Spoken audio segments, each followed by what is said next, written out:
nosotros a nosotros mismos. Pueblo suyo somos y ovejas de su prado.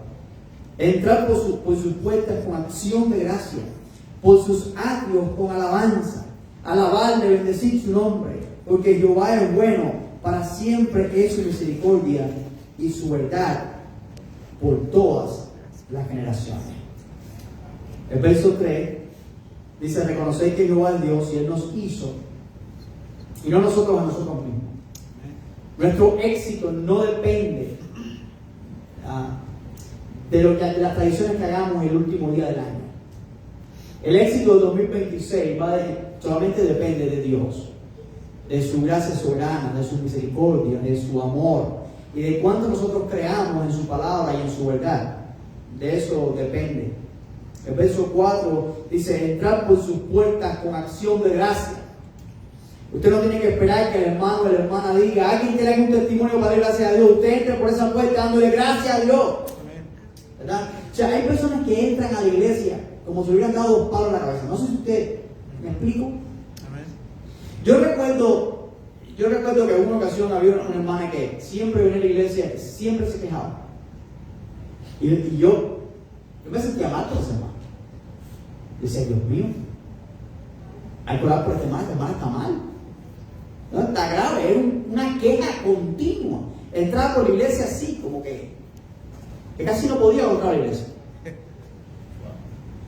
No era la misma que se veía en Facebook entre semana. Entre semana estaba en fiesta, entre semana estaba en esto, aquello, lo otro, pero era un síndrome que entrando por la iglesia ella se sentía todos los achaques del mundo. Este salmo dice: entrad por sus puertas con acción de gracia, no con quejas, no mirando lo que no tenemos que mirar, no pensando lo que no tenemos que pensar. Y no hay que entrar por sus puertas, dice, por sus atrios. ¿Sabes qué son los atrios? Los patios exteriores del templo. Entra por el patio exterior del templo dándole gloria a Dios. ¿Te imaginas las personas que venían de lejos? Había personas que iban al templo de Israel de otras naciones. Imagínate los egipcios. Imagínate los que venían de Etiopía. Los que venían de regiones más lejanas. Días y días y días y días y días y días para llegar al templo del Señor. ¿Cómo entraban? Y sabes, esa gente si eran gentiles no podían entrar al lugar, a la parte más santa. Esa gente tenía que estar en un patio, una parte del patio, el patio de los gentiles. Pero esa gente entraba por el patio de los gentiles dándole gloria a Dios. Te exaltamos, Señor Todopoderoso. Venimos a adorarte, venimos a darte gloria, venimos a darte honra. ¿Cómo venimos nosotros a la presencia del Señor? Hoy sabemos que el Señor no mora en templos hechos de manos humanas. El Señor mora donde quiera que estamos, porque su Espíritu está en nuestro corazón. Y el Señor mora en medio de su pueblo, donde quiera que su pueblo esté. Si su pueblo está abajo de un árbol, ahí está el Señor. Si su pueblo está aquí, aquí está el Señor. Vengamos a agradecer al Señor, a alabarle, a exaltar su nombre. ¿Por qué? Dice el verso 5. Porque Jehová es bueno. El gozo y la confianza que tenemos para el nuevo año es la misma que tenemos cada día del año, y es el carácter de Dios. No hay ninguna diferencia. Nuestro Dios es bueno. La bondad de Dios es un atributo de Él. Dios es bueno y no hay nada malo en Él. Dios no hace nada malo. Todo lo que Dios hace es bueno y el mal no sale de Él.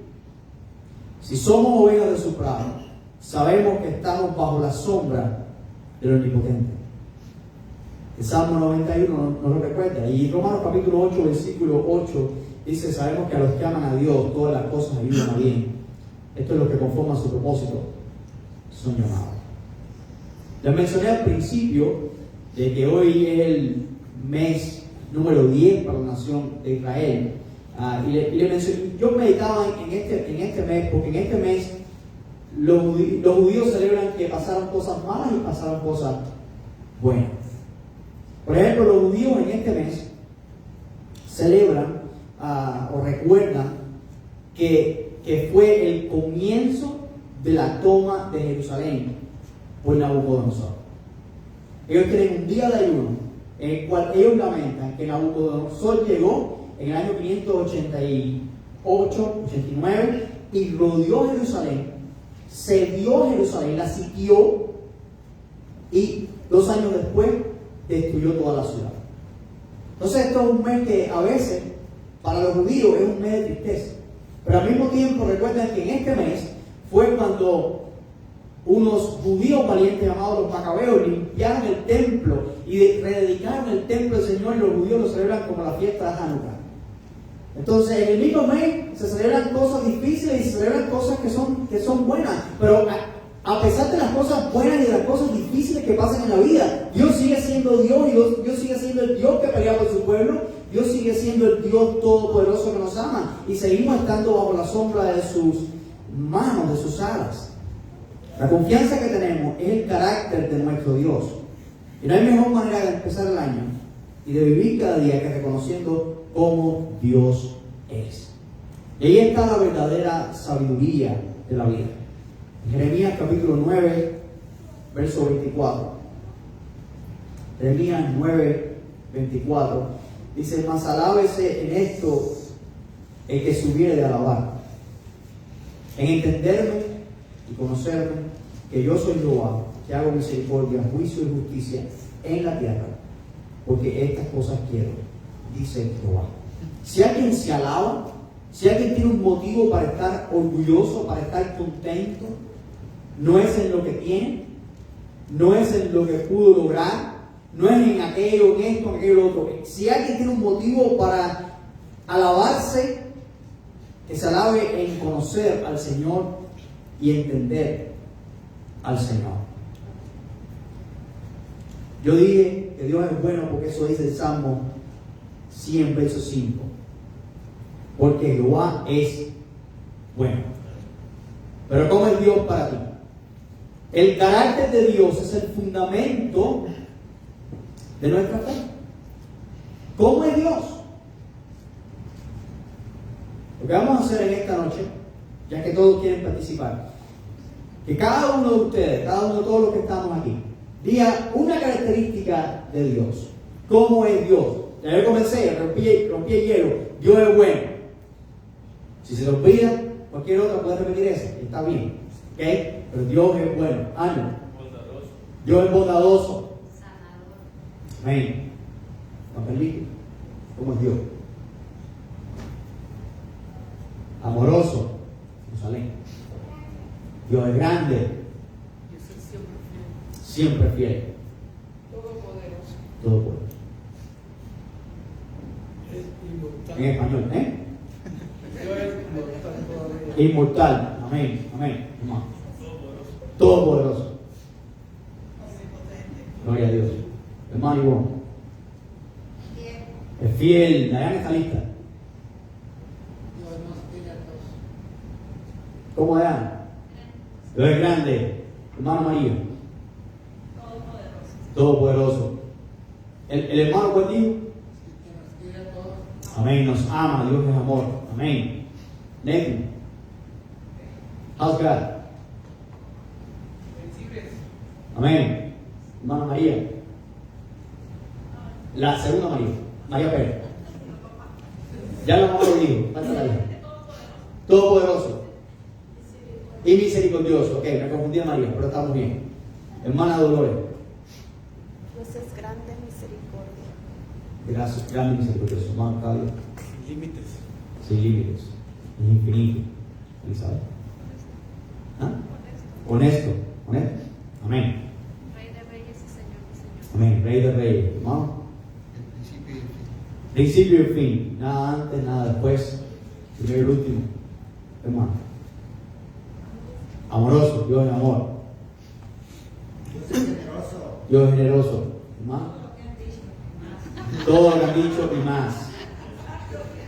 Amén. Brandon, what do you think? How's God? Amén. All powerful. Johnny, ¿cómo es Dios? Dios es justo. Dios es justo. Sobeida, ¿cómo es Dios? Presente. Hermana Juanita. El Salvador del mundo. Hermano Ezequiel. Dios único. Hermana Laura. Soberano. El Rey soberano. Hermano Juan Carlos. Dios de justicia. Hermana Susi. Anita. Dios es santo. Lo voy a decir pronto. Dios es paciente. ¿Adiel? ¿Cómo es Dios? Tú sí lo conoces. ¿Bien? ¿Cómo es Dios? Ok. Dios es todo eso. Dios es todo eso y es más. Y es más. Entonces alabemos al Señor por quien Él es y por cómo Él es. Alabémosle el último día del año y cada día del año. Alabémosle en su templo, en la casa, en el camino, en el trabajo, en la escuela, donde quiera que estés. Alaba al Señor porque el Señor es bueno. Cuando digo alaba al Señor, no significa que entonemos, no significa que toquemos un instrumento musical, no significa que cantemos, significa que declaremos quién es Él. Que lo oigan todos los que están al lado, que lo oiga el enemigo, pero primero que lo digamos nosotros mismos, para que reconozcamos quién es Él. Lo dice también, porque Jehová es bueno, para siempre es su misericordia. ¿Verdad? Vamos a alabar al Señor porque para siempre es su misericordia. La razón por la que siempre podemos alabar al Señor es porque Él no cambia. Lo que Dios es, lo será siempre. Como fue ayer, pues es hoy, y va a ser mañana, y va a ser eternamente. Y por eso no hay diferencia para Dios, no hay diferencia entre un día y otro, porque Dios no cambia. ¿Saben cómo era, hablando de tiempo, cómo eran los relojes en el tiempo de antes? Eran relojes de sombra, ¿verdad? Y yo sé que también en la casa algunos tenían relojes de arena, pero las naciones usaban los relojes de sombra, ¿verdad? El tiempo se medía en grados según la sombra iba bajando, según el sol se movía, así se calculaba el tiempo. ¿Sabe qué dice Santiago 1:17? Toda buena dádiva y todo don perfecto desciende de lo alto, del Padre de las luces, en el cual no hay mudanza ni sombra de variación. Dios no cambia ni un milímetro, Dios no se mueve ni un milímetro. Él es inmutable, Él no cambia, Él siempre es el mismo. Como dice Hebreos 13:8 sobre el Señor Jesucristo, que Jesucristo es el mismo ayer, hoy y por los siglos. No quiero sonar pesimista, quiero ser realista, bien informado. Pero el Señor Jesús fue muy claro al decir que en el mundo tendríamos aflicciones, tendríamos pruebas, tendríamos dificultades, y eso no cambiará con buenos deseos. Eso no cambia con comer uvas verdes en 100 segundos, ni con la cantidad de fuegos artificiales que lancemos al aire. No sabemos qué hemos de enfrentar, pero sí sabemos cómo es Dios.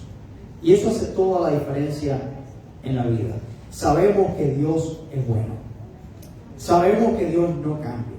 Sabemos que Dios nos ama con amor eterno. Sabemos que Dios es todo lo que ustedes han dicho hace un momento. Si sabemos que todo lo que sucede en nuestra vida será para la gloria de Dios y para nuestro bien, pues entonces tenemos paz.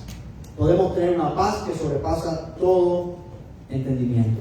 Sabemos que Él nos ha prometido su presencia. En Mateo 28:20, y aquí yo estoy con vosotros todos los días, hasta el fin del mundo. Eso es lo que trae paz a nuestros corazones. Y esta es una razón para alabarle y adorarle.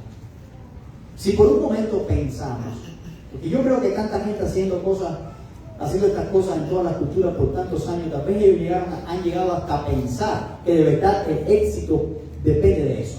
Tal vez alguno piense que, no sé, que si se traga una uva antes de tiempo le va a haber mala suerte. Tal vez la gente llega a pensar esas cosas, porque el mundo vive en esas supersticiones. Y si tú piensas que en realidad la paz depende de ti, o depende de las circunstancias alrededor tuyo, estás en grandes problemas. Pero en el momento en que entendemos que dependemos del Señor y que la paz depende de quién es Él, pues entonces todo cambia. Alabémosle el último día del año y cada día del año. Alabémosle en su templo, en la casa, en el camino, en el trabajo, en la escuela, donde quiera que estés. Alaba al Señor porque Él es bueno y para siempre es su misericordia. Pero en último lugar, dice el Salmo 100, verso 5, y su verdad por todas las generaciones. Y su verdad por todas las generaciones. No solo Dios es bueno, eterno e inmutable, sino que también su palabra es eterna, su verdad es eterna y por tanto sus promesas son eternas. El Señor dijo en Mateo 24:35, el cielo y la tierra pasarán, pero mis palabras no pasarán. Hay cosas que inevitablemente cambiarán en el 2026, porque este mundo es mutable. Nosotros somos mutables, cambiamos. Toda la creación cambia, se transforma, pero las promesas de Dios son inmutables y firmes. Esta verdad de Dios, que incluye sus mandamientos y sus promesas, son el fundamento sólido sobre el cual podemos edificar nuestra vida. Hay personas poniendo su esperanza en el sistema político. Hay personas poniendo su esperanza en el hombre. Tú verás que este año sí. Este año sí va a salir la ley, ¿no? O este año sí va a pasar esto. O este año voy a votar por aquello. O este año, y poniendo la esperanza en quien no se puede poner la esperanza. Aún en nuestras familias, o en la riqueza, o en su esfuerzo. Cuando llegamos aquí hace un rato, había un animalito en el templo. ¿Y leen qué animalito había en el templo hoy? Primero, un moth, una polilla. Había una polilla delante. Qué recordatorio, el último día del año. La Biblia dice que no te hagas tesoros en la tierra, donde el orín el óxido y la polilla corrompen. Hay que hacerse tesoro, ¿dónde? En el cielo. En el cielo. Hay personas confiando en tantas cosas. Recuerdo cuando trabajaba para un banco, una vez llegaron unos billetes completamente, no pudieron ni cambiarse. No se pudieron ni cambiar, porque ni la serie se podía ver, completamente comido de polilla. Y bueno, el banquero quería comprar los billetes para guardarlos y ponerlos en un cuadro, pero en ese momento no tenía 20 pesos para hacerlo. Pero ¿qué recordatorio de que las riquezas de este mundo son pasajeras, son vanas? Pero lo único que queda en realidad es nuestra relación con Dios. Hay personas confiando en sus esfuerzos, en su conocimiento, en sus habilidades, aún en el lugar donde viven, pero el único fundamento sólido sobre el cual podemos poner nuestras vidas y nuestra esperanza es en la verdad de Dios y lo que Dios ha dicho, lo que ha revelado. En Mateo capítulo 7, versos 24 al 27, y eso me iba a predicar largo. Mateo 7, 24 al 27 dice: cualquiera pues que me oye estas palabras y las hace, le compararé a un hombre prudente que edificó su casa sobre la roca. ¿Ven cómo comienza eso? Cualquiera que me oye estas palabras y las hace. El que escucha los mandamientos del Señor y los cumple es como un hombre prudente que edificó su casa sobre la roca. Descendió lluvia y vino río, soplaron vientos y golpearon contra aquella casa y no cayó, porque estaba fundada sobre la roca. Pero cualquiera que me oye estas palabras y no las hace, le compararé a un hombre insensato que edificó su casa sobre la arena. Descendió lluvia y vinieron ríos y soplaron vientos y dieron con ímpetu contra aquella casa y cayó y fue grande su ruina. Nuestras familias están fuertes cuando estamos sobre Cristo, cuando el centro de nuestro hogar es la palabra de Dios, cuando nuestras vidas giran en la voluntad de Dios, cuando los mandamientos de Cristo son la regla de fe y de práctica en nuestra casa. La verdadera bendición y la sabiduría no está en cuánta lenteja comamos el 31 de diciembre, sino en cuanto creamos y obedezcamos los mandamientos de Cristo, que es la palabra de verdad. La verdadera bendición no consiste en cuántas resoluciones de año nuevo tú te hagas para mejorar económicamente, etc., sino en cuán comprometido estás en ser fiel a Dios y cumplir su palabra. Hay cosas que quisieras, pero que no están en tu poder tener. Tal vez quisieras salir de deuda, pero no tienes el dinero o el dominio propio para poder vencer. Entonces, eso no depende de ti, depende de Dios. Es Él quien nos puede ayudar y darnos el dominio propio. Quisieras tal vez ser sanado de una enfermedad este año, pero no está en ti, depende de Dios para ello. Quisiera que la familia se reconciliara con Dios, o quisiera hacer esto y aquello. Hay tantas cosas que necesitamos y quisiéramos. En realidad no dependen mucho de nosotros, dependen de Dios. Dependen de Él. Entonces vamos a alabarle a Él. Dios nos promete su dirección, su misión, su protección, cuando cumplimos y cuando vivimos a la luz de sus preceptos. ¿Qué tal proponernos en este año nuevo conocer más a Dios por medio de su palabra? ¿Qué tal proponernos leer la Biblia y estudiarla más? ¿Cuál es tu próxima meta espiritual? Todos tal vez tenemos metas materiales. Pues yo quiero pagar el carro, yo quiero pintar la cocina, yo quiero cambiar el fregadero, yo quiero... Bueno, todas esas cosas son buenas. Pero ¿qué tal metas espirituales? ¿Ya has leído la Biblia entera? Si no lo has leído, ¿qué tal empezando este año? ¿Qué tal un capítulo al día? ¿Verdad? ¿Ya has ayunado? ¿Nunca has ayunado? ¿Qué tal la semana que viene? Ayuna hasta las 12 del día, no te vas a morir, a menos que tengas una enfermedad. Consulta siempre con tu doctor. Pero ¿cuál es tu próxima meta espiritual? ¿Ya te bautizaste? ¿Qué tal si te preparas para bautizarte? ¿Ya estás sirviendo a Dios en un área? ¿Qué tal si empiezas a servir a Dios en cierta área? ¿Ya le has hablado a alguien de Cristo? ¿Ya tus compañeros de trabajo saben que tú eres cristiano? ¿Ya has logrado dar el paso grandioso de orar con tu esposa en tu casa todos los días? ¿Un minuto? ¿O de compartir la Biblia con tus hijos todos los días? ¿Un minuto? ¿Qué meta te falta? Piensa en esas metas. No hay nada más importante que nuestra relación con Dios y alabarle. Estamos rodeados de falsas esperanzas y de mentiras del enemigo, mentiras que llegan a nuestra mente, mentiras que oímos de fuera, pero la palabra de Dios es verdad y no cambia, y es la misma por todas las generaciones. Esa es otra razón para alabarle. Así que alabémosle el último día del año, cada día del año, alabémosle en su templo, en la casa, en el camino, en el trabajo, en la escuela, donde quiera que tú estés. Alaba al Señor porque Él es bueno, porque para siempre es su misericordia y su verdad por todas las generaciones. Que el Señor les bendiga y les guarde. Vamos a hacer esto, vamos a alabar al Señor. No creo que hay muchos músicos hoy. Hermana María rompió el hielo, fue la valiente. No sé si alguien trae alguna otra alabanza. Pero sí todos, alabanza musical, pero sí todos podemos traer una alabanza hablada. Así que quiero darle la oportunidad para si tú quieres agradecer al Señor por algo este año.